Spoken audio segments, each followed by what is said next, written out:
안녕하십니까. 저는 동국대학교 헤어룸 사업단의 동해안 원자력 클러스터 추진 방향 탐색을 연구하고 있는 이준호 교수입니다. 저희는 이 외국의 사례를 이제 수집해서 우리 동해안 원자력 클러스터를 어떻게 추진할 것인가 그런 전략을 이제 연구하는 그런 연구팀인데요. 지난 2년 동안 미국과 프랑스를 다녀와서 그 사례를 조사하였습니다. 그래서 지금 이 시간에는 저희가 2년간에 수집된 것을 두 국가 간 그런 종합 분석을 한 걸 성과 공유하는 차원에서 좀 말씀을 드리려고 합니다. 구성은 이렇게 이제 좀 보고서 형식으로 이렇게 되어 있는데요. 이 내용을 보시면 저희가 연구하는 것이 클러스터이지 않습니까? 그런데 클러스터라는 것을 어떻게 접근할 것인가를 상당히 많이 고민을 했어요. 그런데 우리가 이론적으로나 실제적으로 클러스터를 어떠한 지리적인 집적이라는 측면에서 많은 부분 그렇게 접근을 해왔다면 저희의 경우에서는 이 클러스터를 클러스터의 협력 체제라는 그런 측면에서 접근을 하였습니다. 그래서 이론적으로 지금 이건 이제 기존에 나와 있는 이론인데 우리는 새롭게요 클러스터 이니셔티브라는 이런 개념으로 출발을 했습니다. 이 클러스터 이니셔티브라는 것은 뭐냐면 그냥 단순히 지리적으로 어떠한 뭐 기업체라든지 뭐 연구기관이라든지 정보의 그런 협력이라든지 이런 것들이 지리적으로 그냥 집중되는 것에 그치는 것이 아니고 보다 이게 조직화돼서 조직화된 플랜이나 계획을 가지고 하는 노력, 이 체제에 초점을 맞췄습니다. 그래서 이 참여자들 간의 그런 협력적 그런 체계, 그래서 네트워킹하는 그런 측면에서 이제 접근을 하였습니다. 이러한 접근 방법을 제공한 이론가는 이제 숄벨이라는 사람인데요. 여기에서 얘기하는 것은 뭐냐면 클러스터가 형성되는 데에서는 단계가 있다. 그 과정이 있는데 그 과정이 점차적으로 클러스터를 형성해 나가면서 최종적으로는 클러스터의 협력 체제, IFC라고 되어 있는데 Institutions for Collaboration입니다. 그러니까 협력 체제로서 완성될 때 클러스터가 진화 발전하는 것이다. 이렇게 보는 거죠. 그래서 저희가 이것을 사례 조사를 하고 체계적으로 분석하기 위해서 이 숄벨의 성과 모형, 클러스터 이니셔티브의 성과 모형을 원용하였습니다. 이 성과 모형을 보면 이러한 성과가 나타나는데 목적과 형성, 과정이라는 세 가지 측면이 집약돼서 성과가 나타난다고 얘기를 하고 있습니다. 목적에서는 어떠한 목적을 가지고 클러스터가 만들어지느냐, 형성에는 형성 단계에서의 그런 요건들, 요인들을 얘기하는 거고, 과정에서도 이러한 요인들이 이 과정을 진화시키는데 주요 요인이라고 이렇게 설명을 하고 있습니다. 그래서 저희 연구에서도 이 외국의 클러스터 사례를 담아내기 위해서 분석틀을 마련하였는데 지금 이 숄벨의 성과 모형을 근거로 해서 저희가 가장 관심 있어 하는 형성 그리고 이 과정 측면에 이러한 요인들에서 외국의 경우에는 어떻게 나타나고 있는지를 클러스터, 그러니까 캐롤라이나 원자력 클러스터, CNC죠. 그리고 프랑스 부르고뉴의 원자력 클러스터, 이 두 가지 사례를 살펴보았고 최종 비교 분석을 하였고 정책적 시사점을 도출하였습니다. 먼저 미국의 클러스터를 간단히 좀 정리하면요. 기존의 이제 사업 환경, 기존의 그런 이제 형성에서의 사업 환경이 다 역사적 배경으로 가지고 있는 유산이 있기 마련인데요. 캐롤라이나는 미국의 50개 주 가운데에서 일리노이주 다음으로 가장 원자력 발전소가 많습니다. 미국 전체 원자로의 10% 이상을 입지하고 있다는 이러한 것이 배경이 되었다고 얘기할 수 있겠죠. 이 캐롤라이나에서도 노스캐롤라이나에 이제 샬럿을 우리가 다녀왔는데 이 샬럿이 그 클러스터가 그 지역을 중심으로 할 수 있었던 그 이유가 이 환경적 조건에서 나오는데 여기에 인력 공급이 용이하다는 점, 잠재적으로 큰 고객이 있고 교통으로서는 허브 공항이 있고 조세나 노동법이 유리하고 온화한 날씨에 지방세가 낮고 물가가 저렴하다. 이런 조건들을 가지고 있습니다. 이게 이런 특성이 저희들한테 그러니까 우리나라에 주는 그런 시사점도 이러한 조건들을 환경적 조건을 갖춘 도시화 이런 것들이 대단히 중요하다는 걸 의미하고 있습니다. 정책은 중요한 요소인데요. 미국 같은 경우에는 시장주의적입니다. 다들 잘 아시다시피 정부가 직접적으로 개입해서 하기보다는 시장적으로 자연스럽게 형성되는 하향식이 아닌 상향식 접근 방법이에요. 그래서 정부가 그 계획을 세워서 뭐 내려오고 이런 방식이 아닌, 그래서 연방정부가 특별히 그렇게 하는 것은 없으나, 그러나 주정부 차원에서는 상당히 그 지원적 측면에서 주정부는 역할을 많이 하고 있더라 하는 점입니다. 자, 이 클러스터 이니셔티브가 처음 창안되고 기획되는 과정에서는 보면요. 몇몇의 주도적인 리더 그룹이 있기 마련입니다. 이 캐롤라이나 클러스터는 듀크라는 그 에너지 회사의 사장이 주도해서 가장 주력 업체들 6에서 8기업이 참여해서 이렇게 처음에 창안하고 기획한 겁니다. 중요한 거는 모멘텀이 있어야 이런 것들이 추진될 수 있는데 이 모멘텀에서 우리한테 주는 시사점은 뭐냐면요.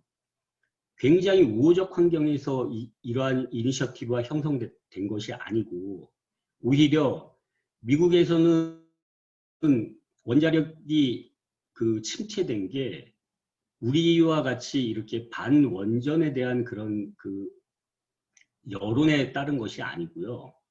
경제성에 있어서 천연가스에 비해서 경제성이 떨어지는 측면, 그리고 원자력 규제가 심해지면서 비용 측면이 높아지면서 갖는 경쟁력의 약화로 인한 겁니다. 그러다 보니까 한편으로 보면 그러한 배경에서 원자력 업계의 위기였는데 이 위기를 극복하고자 뭔가 협력적으로 모여서 이런 클러스터를 할 필요성이 있다라는 그런 모멘텀을 가진 겁니다.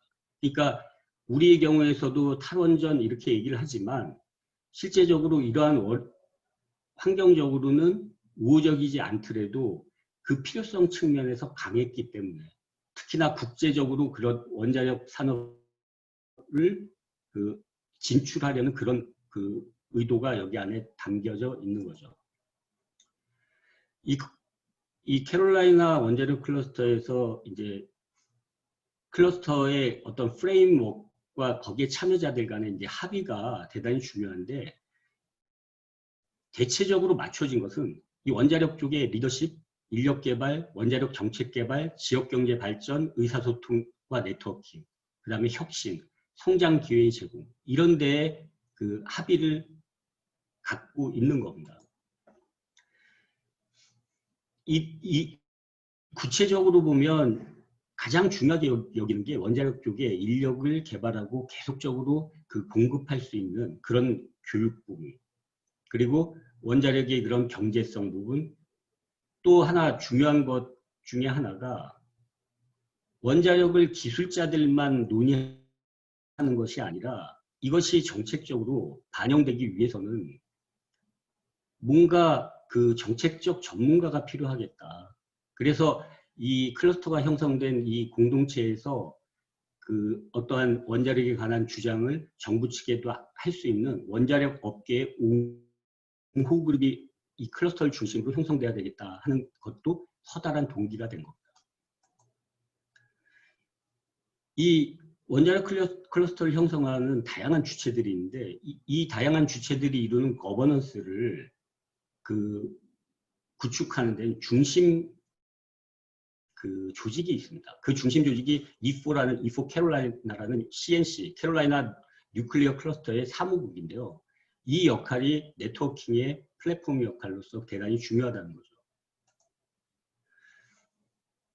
그리고 이 거버넌스 안에는 다양한 연구기관이 포함되어 있지만 특히나 이제 대표적인 기관이 애플이라는 그런 기관이 있었고요. 그 다음에 관련 기업은 에너지 기업, 제조업체, 엔지니어링, 조달, 구매, 도급업체, 서비스업체 이런 것들이 전체적으로 구성돼서 이 클러스터 멤버들, 이 표에 보시는 그런 멤버들로 구성되어 있고요. 그림으로 본다면 이런 식의 연결을 가지고 있습니다. 그 중심에 이프라는 이 중심 조직, 네트워킹 조직이 여기 연결의 그러니까 핵심 역할을 담당하고 있습니다. 자,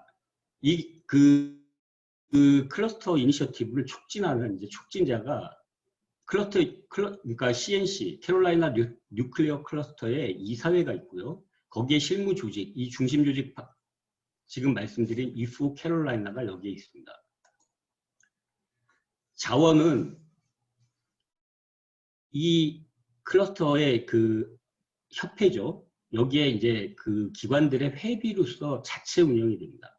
그래서 회비는 대체적으로 보면 큰 기업에서 좀 많이 내고 작은 기업은 좀 적게 낼 수 있는 그런 구조로 이렇게 되어 있습니다. 자, 이게 이제 미국의 캐롤라이나 클러스터의 모습이고요. 프랑스의 경우에는 어떠냐면 프랑스는 조금 다릅니다. 이 부르고뉴 지역에서 형성이 되는데 부르고뉴도 역시 그 지역에서 그 전부터 이 어떤 이제 대강소나 대형 발주처 이런 것들이 있음으로 인해서 여기에서 이제 시작하게 된 건데요. 우리와 조금 유사합니다. 정부가 지방에다가 거점을 두기 위해서 지역 거점 경쟁력 있는 클러스터들을 모집한 거고요. 그 지역들별로 정부에 신청을 해서 거기에서 선정된 지역에서 정부의 지원을 받는 클러스터가 형성이 된 겁니다. 그게 바로 이제 부르고뉴 클러스터예요. 이걸 처음에 이제 창안하고 기획하게 된 거는 프랑스는 지금 71개의 지역 거점 클러스터가 있습니다. 그 중에 하나가 이 부르고뉴 원자력 클러스터인데요. 여기에서 처음에 우리 지역에서 이러한 원자력 거점을 만들자라는 지역 내에서 창안한 주체가 누구냐면 여기에 이제 뭐 아레바라든지 그 다음에 EDF, 프랑스 전력이라든지 이런 중심적인 기관들이 모여서 협력해서 창안 기획하고 정부에다가 신청을 해서 2005년도에 국가로부터 클러스터 인증을 받은 겁니다. 프랑스 역시 모멘텀은요. 다들 잘 아시다시피 프랑스는 원자력 강국입니다. 그렇지만 프랑스 역시도 지금 많이 쇠퇴해가고 있고요. 정책적으로도 한 50% 정도대로 원자력 에너지 비중을 낮춰가는 추세에 있습니다. 그러니까 이제 원자력 업계가 쇠퇴하는 거죠. 그러니까 인력 공급에 문제가 있고 이 국제 시장으로 나아가는 이런 측면에서 장애를 갖고 있기 때문에 이것을 탈피하고 새로운 원자력의 르네상스를 창출하자 하는 의미로 이 모멘텀이 시작된 겁니다. 전체적인 프레임워크와 합의에서도 지금 방금 말씀드렸던 그러한 점이 있어요. 그러니까 단기적인 그런 안목으로 보지 말고 우리가 원자력 기술 혁신을 한다면 장기적 기술 혁신의 비전을 두고 기존의 이 프랑스의 원자력 클러스터가 생기기 이전에는 지금 당장 쓰는 기술 이런 쪽으로 R&D 개발이 있었다면 지금 이 뉴클리어 밸리라는 이 프랑스의 원자력 클러스터에서는 보다 장기적인 투자를 통해서 얻을 수 있는 그런 R&D 쪽으로 이렇게 그 시각이 옮겨가고 있었습니다. 합의에 있어서는 프랑스는 여러 그런 회의체들이 마련되어 있어서 그 필요한 그 사안들이 있을 때마다 그런 것들을 그 합의를 이루는 전략과학회의라든지 거기에 따른 소회의라든지 이런 것들이 잘 되어 있었다는 거죠. 프랑스는 미국과 달리 정부 부문의 그 역할이 되게 큰데요.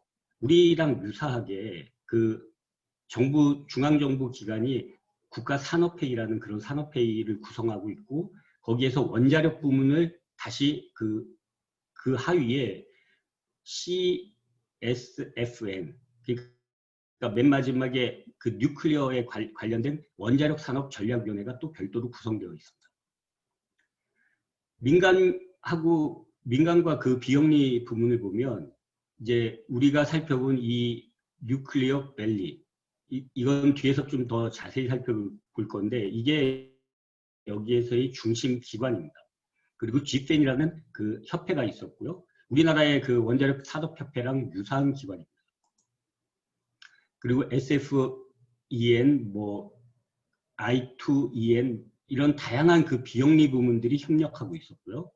이런 전체적인 구도를 보면 뉴클리어 밸리라는 것을 중심 조직화해서요. 이 중심에서 관련 기업과 지역 대학 연구소, 그 다음에 지역 커뮤니티 이런 식으로 형성돼서 이루어지고 그 다음에 정보 부문은 이 우측편에서요. 그 CNI나 이제 CSFN 요 부분은 이제 정부 부문이 되겠죠. 정부 부문이고 그 GFN은 전체적으로 전 원자력 산업을 갖다가 연결하는 협회입니다. 이들 간의 그런 협력 체제는 상당히 그 유연하게 잘 이루어지고 있다는 걸 알 수 있었습니다. 촉진자는 이제 제가 좀 구체적으로 말씀드리겠다고 했는데 뉴클리어 밸리 그러니까 NV는 프랑스에서 이제 뉴클리어 클러스터를 뉴클리어 밸리라고 이렇게 칭하고 있었고요. 전체 클러스터의 활성 채널로서 허브 기능을 담당합니다. 이 뉴클리어 밸리가 이런 조직 체계를 그래도 상당히 체계적인 조직 체계를 갖고 있었고 상근 직원들도 12명 정도가 되고 있었는데 어떤 역할을 담당하냐면 클러스터 회원들에게 공적 자금, 민간 자금 이런 접근 가능성 이런 걸 갖다 연결해 주고요. 중소기업 단합 도와주고 소통을 하게 하고 교육 과정 개설해서 지역기관과 함께 교육 예산 조성하고요. 그리고 그 사무국에서도 역시 자원이 필요한데 이 부분이 이제 특색이 있습니다. 이 자원, 그러니까 이 사무국이 돌아가고 뉴클리어 밸리가 돌아가는 데서 정부가 일부분, 자체 비용 일부분 이렇게 구성이 되어 있는 거죠. 정부가 재정 지원을 40% 해주는데 이 중에 중앙정부가 10% 해주고 나머지 30%는 지방정부가 합니다. 이것을 왜 해주냐 그리고 이게 어떠한 의미가 있느냐 하는 거는 회원들이 회비로만 하면 또 부담이 있으니까 중소기업 같은 데는 그 부담을 줄여주는 데 이 정부 지원이 도움이 되는 것이고요. 다른 한편으로는 정부 지원을 통해서 이 절반 가까운 재원을 충당해서 거대 발주처들이 자기가 그 클러스터를 좀 이렇게 좌지우지하는 것을 또 막는 그런 측면도 있습니다. 이렇게 분담되어 있는 형태가요. 자, 지금까지 이 미국과 프랑스의 사례 종합을 분석해 보면 앞에서 제가 말씀드렸던 분석 틀에 따라서 형성은 어떻게, 과정은 어떻게, 거기에 주요 요인별로 이렇게 그 구분을 해보면 미국 같은 경우는 아까 말씀드렸다시피 그 프랑스랑 이 사업 환경 측면에서는 거의 유사하게 그렇게 사업을 그 지역에서 하기에 유리한 조건들을 이렇게 가지고 있었다 하는 거고요. 정책적인 측면에서 보면 미국은 그냥 그 간접적인 그런 지원에 불과하다면 프랑스는 중앙정부, 그 다음에 지역 정부들이 거기에 아주 적극적으로 개입하고 있었다는 측면이 좀 달랐습니다. 클러스터를 창안하고 기획하는 데에서는 미국은 상향식 접근 방법, 그러니까 지역에서 거기에 그런 주요 행위자들이 중심이 되었고요. 프랑스는 상하향 접근 방법이 조화를 이루는, 그러니까 중앙정부에서 그런 클러스터의 지원책과 지역의 창도자 그룹이 주도한 것에 접점에서 이루어졌다는 거죠. 그리고 모멘텀에 있어서는 둘 다 사실 원자력 업계의 그런 위기 상황에서 나왔다는 것. 프레임워크와 합의에 있어서 미국의 경우에는 리더십, 인력 개발, 원자력 정책 개발, 지역 경제 개발, 그리고 의사소통 네트워킹, 혁신, 성장의 기회 제공 이런 데에 이제 맞춰져 있었고요. 프랑스는 장기적인 기술 혁신, 아까도 말씀드렸던 그런 것, 그 다음에 인력 양성, 연구, 홍보 분야에 집중하고 있었습니다. 거버넌스 체제는 두 경우 다 상당히 유연한 거버넌스 체제를 갖고 있었는데 미국의 경우가 좀 더 유연한 거버넌스이지만 또 한편으로 보면 프랑스는 좀 체계적인 그런 거버넌스를 갖고 있었다 하는 측면이 있습니다. 촉진자와 자원에서는 양측 다 효율적인 네트워킹을 하는 플랫폼을 가지고 있는데 그 중에서도 프랑스는 조직화돼서 체계적으로 그런 네트워킹을 하고 있었다라는 겁니다. 자, 이러한 두 국가의 사례를 종합해서 지금까지의 그런 좀 거시적인 방향에서의 정책적 시사점을 갖다가 말씀드리면 우리도 시각을 클러스터 이니셔티브의 접근 방법으로 그냥 지리적 집중으로 그렇게 클러스터라는 것을 인식할 것이 아니고 이것을 어떻게 네트워킹 시켜서 협력적 조직체로 가져갈 것인가에 대한 전략적 고려가 필요하다는 것. 그 다음에 원자력 클러스터에 대한 그런 형성, 이걸 갖다 추진하는데 모멘텀 포착이 중요하다. 그리고 참가자들 가운데에서 견고한 그런 프레임 합의가 구축되어야 된다. 그러니까 뭔가 중심이 잡히고 거기에 대한 구성 틀이 견고해야 이런 것들이 이루어질 수 있다 하는 거고요. 다양한 그런 행위자들이 연결되었을 때 이 거버넌스가 굉장히 유기적으로 돌아갈 수 있어야 되고 그렇게 하는 데 있어서 촉진자의 역할, 네트워킹의 중심 조직의 역할이 이 성패를 좌우하는 핵심 요소다. 그리고 클러스터를 바라본 시각은 경쟁력을 세계적으로 가져가지만 경제적 영향은 지역적으로 낳게 하는 그런 방법으로 추진되어야 한다는 겁니다. 저희 연구팀이 이제 향후에 할 계획은 사실 3차년도에 일본에 대한 사례 수집이 있었습니다. 그런데 뭐 다 아시다시피 지금 이 코로나 사태에서 일본의 우리가 사례 조사라는 건 거의 불가능에 가까워서 저희가 계획을 좀 변경해서 국내에 저희 팀이 지금 이 연구에서의 이런 틀을 가지고 국내의 실태를 갖다가 볼 겁니다. 그리고 이 3국을 비교해 가면서 거기에 우리한테 그런 적절한 그런 클러스터 추진 전략을 수립해서 이제 제시하는 걸로 우리 3차년도에 연구 과제를 수행할 계획을 가지고 있습니다. 자, 이상입니다. 혹시 질문 있으시면 질문 해주시기 바랍니다.